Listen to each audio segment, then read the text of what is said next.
мнения, гледни точки. Всеки със своята истина. Но чуваме ли какво казва другият?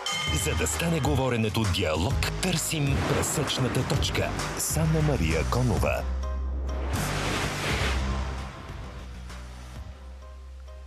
Здравейте, вие сте с пресечна точка, горещ ден и за парламента, и за столичната община. Депутатите вдигнаха забраната за внос на украинско зърно, а общинските съветници приеха бюджета на КОСАМ на София. Как всичко това ще се отрази на предстоящите местни избори, ще коментираме социологическото изследване на Тренд. А на финала ексклузивно ще включим председателя на Столичния общински съвет Георги Георгиев, който е изпряган за кандидатурата на ГЕРБ за кмет на столицата.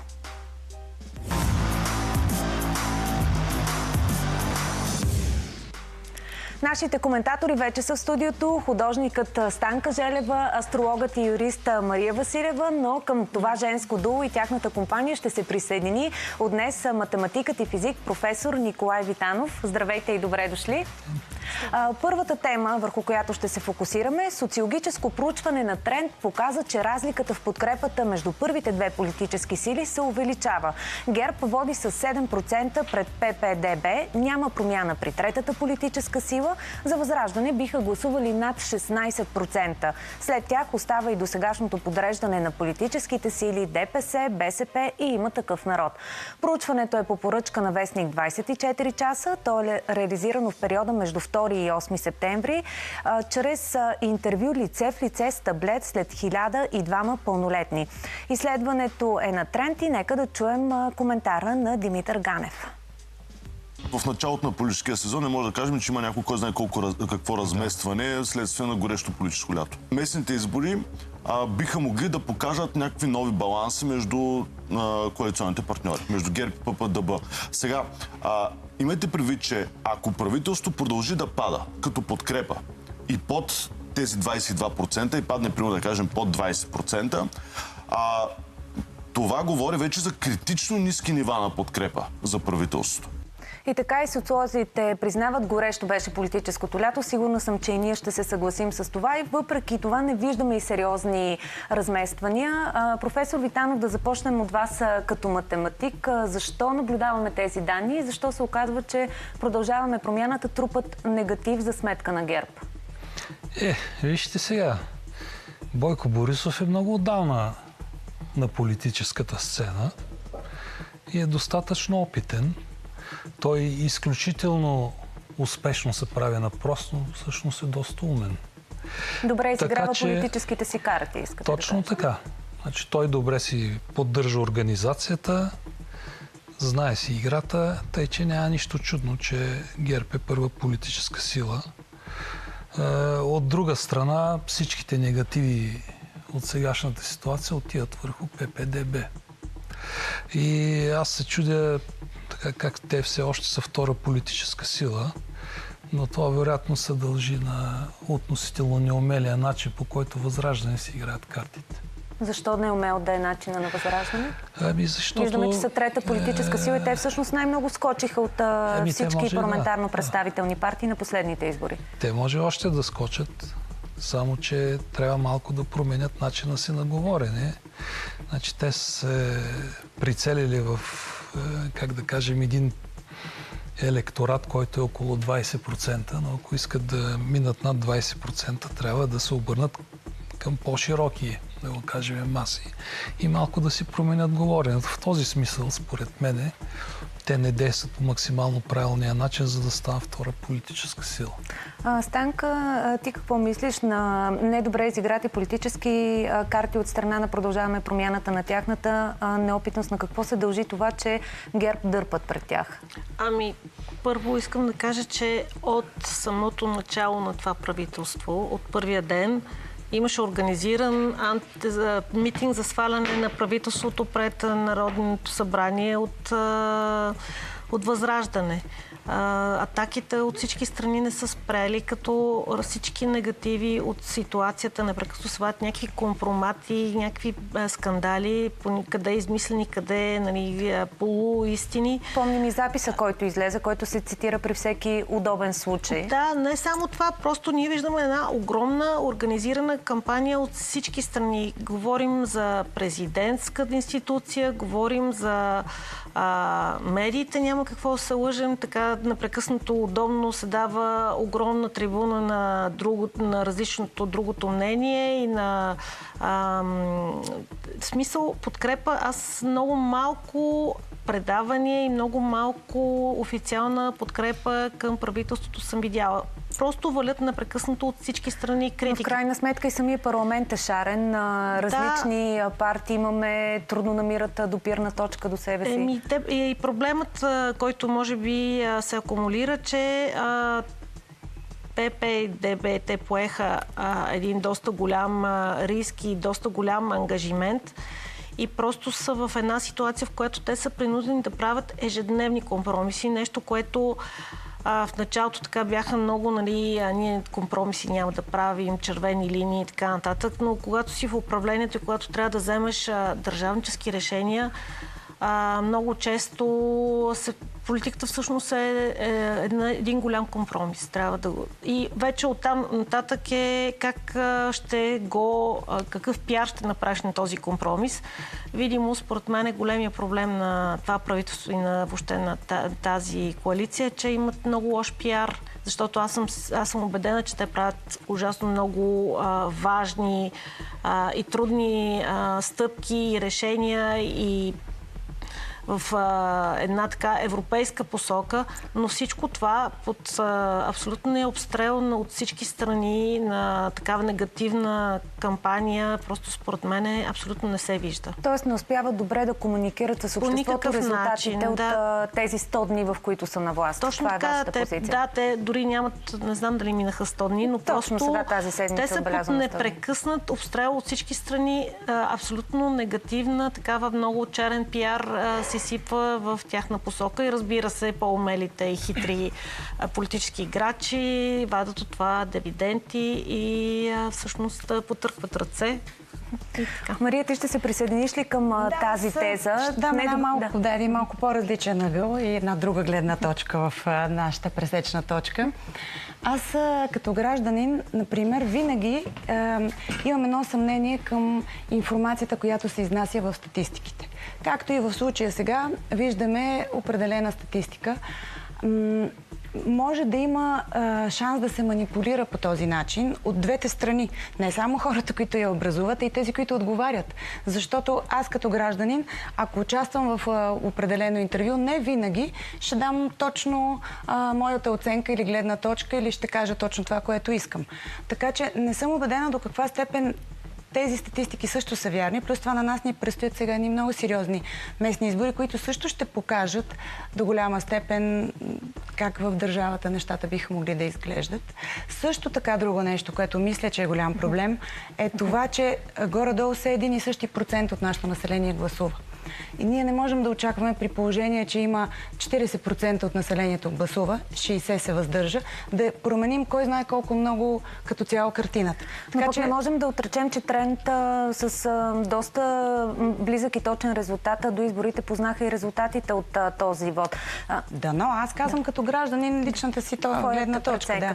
Да. Може би тук да включим и професор Витанов. Професор, тези числа дължат ли се на общо приетото мнение, че все пак който управлява, той черпи негатива от това, че е на власт и хората посочват виновник правителството. Това спомена и Димитър Ганев.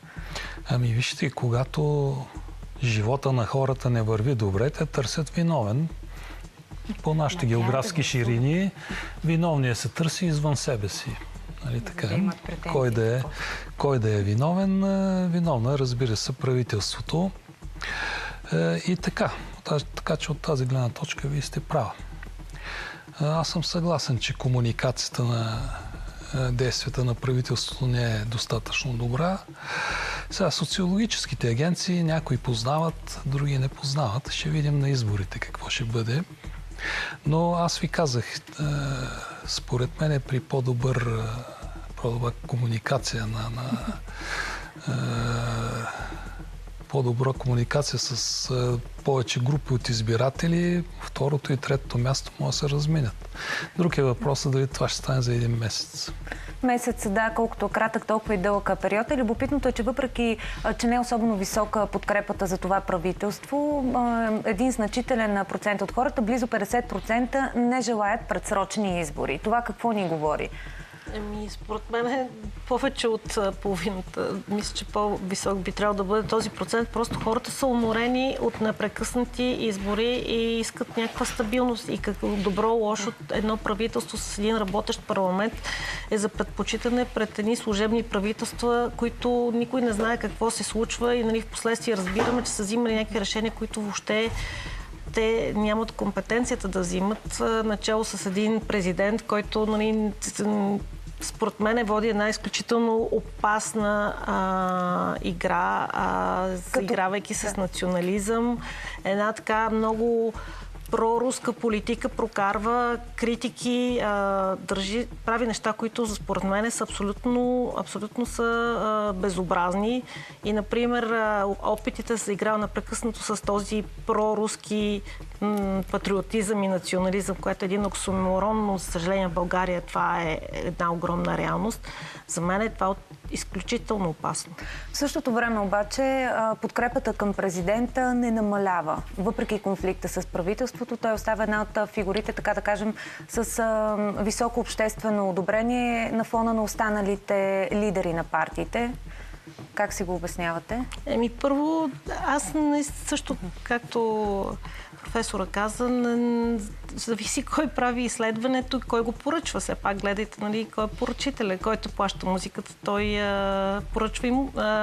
поръчва с песните. Така че не знам, не съм много убедена. Може би трябва малко да се разясни на хората колко опасно е това, което прави президента. Защото това е опасно за мен, неговата политика. Вижте, не е рейтинга на президента, че е висок. Това не е кой знае колко очудващо. България има голяма част от населението, което няма антируски сентименти. Тъй, че то възприема политиката на президента като нормална и затова одобрението му е такова. Сега аз не знам, ако тръгнете да обяснявате на народа, че той прави неща, които не са хубави и т.н., дали няма да се получи обратния ефект. Защото българския народ, го знаете, в системата ти ли ще ми кажеш. Тоест по-скоро може да се дигне още ред за него. Добре, все пак през последните дни зре едно обществено недоволство заради решението днес за вдигане на забраната за зърно. Очаквате ли недоволство, което пък да рефлектира и на предстоящите избори, на стабилността на самата коалиция и мнозинство в парламента? Много кратичко, тъй като таймерът. Аз очаквам такова нещо.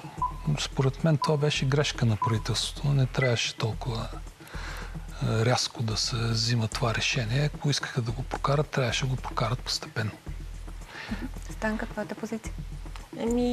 Моята позиция е, че трябва да има свободен достъп и ние не искаме скъпо олио, не искаме скъп хляб. Това явно, че това може да стане само ако имаме украинско зърно и слънчоглед. Слагаме точка на дискусията тук, за да минем към следващата тема. Тя е изключително интересна. Много често си задаваме въпроса, защо в последно време толкова упорито се заговори за наличието на извънземни.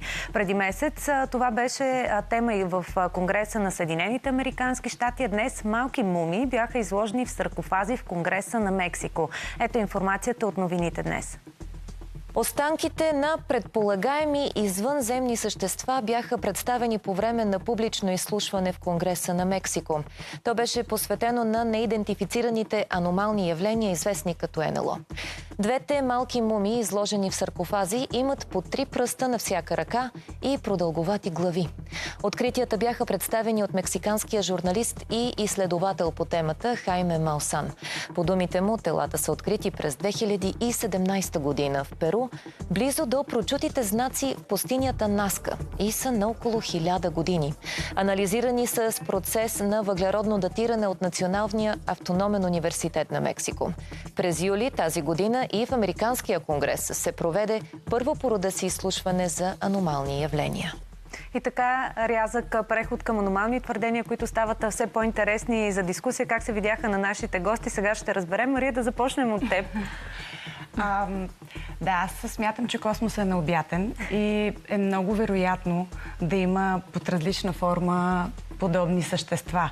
Но дали те така изглеждат и дали точно по този начин идват при нас, дълбоко се съмнявам, защото първо това, което виждам, а и аз четах по този повод, че всъщност научното изследване е било във връзка с това да се изследва възрастта на въпросните обекти, но не и произхода. Тоест, те не застават научно за думите си в цялостната така представа за тези две намерени фигурки. А от друга страна, прекалено много приличат на извънземното. Такива, каквито сме свикнали по филмите да ги виждаме. Точно така.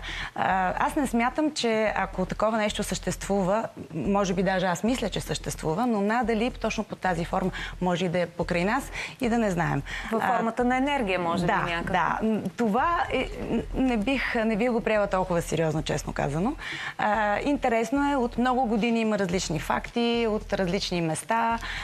Все чакаме и търсим някакъв сигнал и някак си да се допрем до този необятен космос.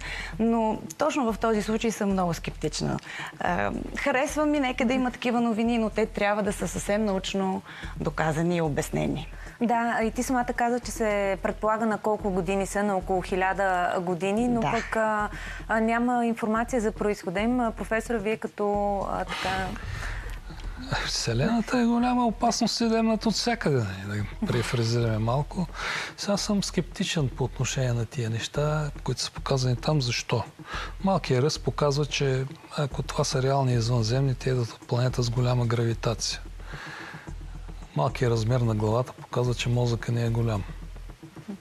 Точка. Ако имат мозък.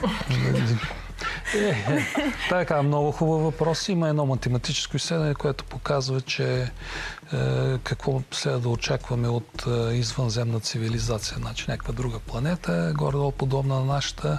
Въпросът е бил колко процента от видовете ще са подобни на нашите. Отговор е 70. 70% подобни на нашите. Подобни на нашата. Тоест, ние горе-долу би следвало да очакваме нещо, което е подобно за нас.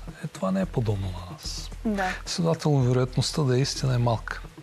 Добре, Станка, ти какво би казала за тези мумии, аз съм много разочарована, че не са зелени. Аз съм много разочарована. Сиви са. Вижте сега, то от край време хората, значи това е малко като филмите на ужасите. Хем много ни е страх, хем сме любопитни. Тая тема непрекъснато се върти и хем много така ни е страх, ама много сме любопитни. Дали няма да заплаши нашето съществуване? Да, аз мразя филми на ужасите, именно поради тази причина и не гледам. Това беше в рамките на шегата. Също смятам, че защо не, със сигурност има някакви, може би има някакви извънземни цивилизации, но дълбоко се съмнявам, че изглежда точно така и точно по този начин. Хората много обичат да спекулират и това малко като с сектите, малко като с отвъдния живот, с призраците. Много така има хора, които вярват, които посвещават живота си на това нещо. Аз съм доста скептично настроена, честно казвам. Нека не забравяме все пак, че там латинската част в Мексико е, така как да кажа, приемливи са тези неща. Ще се очуда, ако в немския парламент видим подобно нещо или комисия някаква. Така че аз мисля, че всеки може да го тълкува по различен начин, но всеки от нас усеща определена енергия на моменти и си обяснява както прецени. А задавате ли си въпроса защо сега, защо и тук в Мексико, в Конгреса на САЩ се заговори за НЛО-та, за енергия, публично се постави този въпрос и така наистина в едни институции с авторитет? Институциите с авторитет имат да решат тежки проблеми. И като така... Може би по-тежък е този с изкуствения интелект, който може да ни дойде с него да се разправяме. Аз мисля, че това трябва с извънземните, може би по-скоро учените трябва да се занимават, а не политиците, съжалявам, но това е моето лично мнение. Да, така е, защото, както и професор каза, има много сериозни проблеми, но пък Мария загадна за изкуствения интелект. Дали ние пък тук на Земята не си създаваме сами нечовешки елементи, които могат така да променят изцяло нашия живот и то все още не знаем в каква посока. Днес, между другото, имаше много важна среща така с големите имена отново в Конгреса на САЩ, с Илон Мъск, Зукърбърг, Бил Гейтс, с които да се обсъди какъв да бъде контрола, регулацията на това чудо, което се създаде, ChatGPT и изкуствения интелект. Естественият интелект се опитва сега да се справи с изкуствения. Аз много се радвам на тази среща. Проследих я доколкото успях. Наистина е много опасно това нещо за всички нас. Би трябвало някакси да се опитат да забавят тези темпове на развитие, защото за обикновения гражданин ще бъде наистина пагубно това нещо. Може да замести изключително много работни места, голямо объркване може да се създаде наистина при положение, че няма да знаеш в един момент образа, който виждаш, реален ли е, гласа реален ли е. Имахме скоро такива случаи. И въобще много е сложно. Това нещо е много по-тежко и по-сложно, отколкото намерените останки. Даже вече се появяват и много измами с използване на гласа на известни личности. Има съмнение, включително, че може да се използва и в политическите кампании. Убеден съм, че се използва навсякъде и това е изключително опасно. За мен това е, може би, най-голямата заплаха за човечеството. И това е една много така могъща машина за манипулация. Също така много е опасно в чии ръце ще бъде като оръжие този изкуствен интелект, защото това може да манипулира, това може да наистина да променя съдбите на хората. Също време има голям интерес. Аз лично познавам много хора, които вече са проявили любопитство към ChatGPT. Има и такива фирми, които го използват и в работата си, за да за по-бърз ефект от всичко, което работят и се случва. Професор Витанов, вие как гледате като учен на това изобретение? Аз често си говоря с ChatGPT. Какво го питахте за последно? Много смешно беше. Кой е Тодор Живков? Какво ви отговори? Изключително добра биография ми даде на Тодор Живков. Значи много по-подробно от тази. С това го питах кой е Чингис Хан. И казвам по-малко за него. Така, след това го попитах кой е Васил Божков. И той ми даде също доста данни, но ми каза, че те са до 2021 година и ми се извини, че няма по-нови. Че няма по-актуални. То всъщност това е, че то се генерира от данните, които подават хората от търсене, от информация. От тук нататък, значи, сам по себе си той все още не е опасен, тъй като на доста въпроси отговаря глупо, т.е. не е дорасъл още. Въпросът е какво ще правим с него, когато се научи и започне да се използва. Разбира се, всичко в науката се създава в полза на човечеството, но се използва и срещу човечеството. Там може да направи големи пакости, наистина. И трябва по някакъв начин да се контролира. Значи, докато човек само си говори с него, кой знае какви проблеми няма да има. Но когато го пустите да контролира някакви системи технически, тогава може да се случи всичко, което е описано по филмите.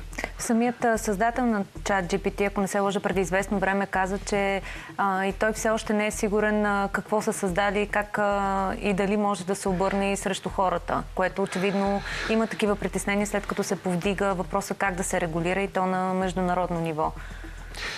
Така е. Сега човешкият мозък има колко? Няма 20 милиарда неврона. Сега тази невронна изкуствена мрежа може да има повече. Когато имате един такъв голям мозък, кой знае какво може да става вътре. Тъй, че човека нормално се притеснява от това, което би могло да се случи, така че трябва да се намери начин тая работа да е от полза за човечеството, а да не е във вреда. Притесняваме факта, че в момента, в който той стане достатъчно интелигентен, т.е. изкуствен интелект, ще почне да се използва за военни цели и веселбата ще почне.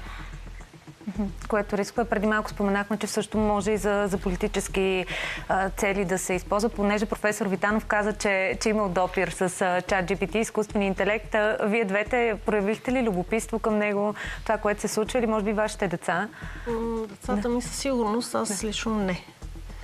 Не съм се допитвала, не знам.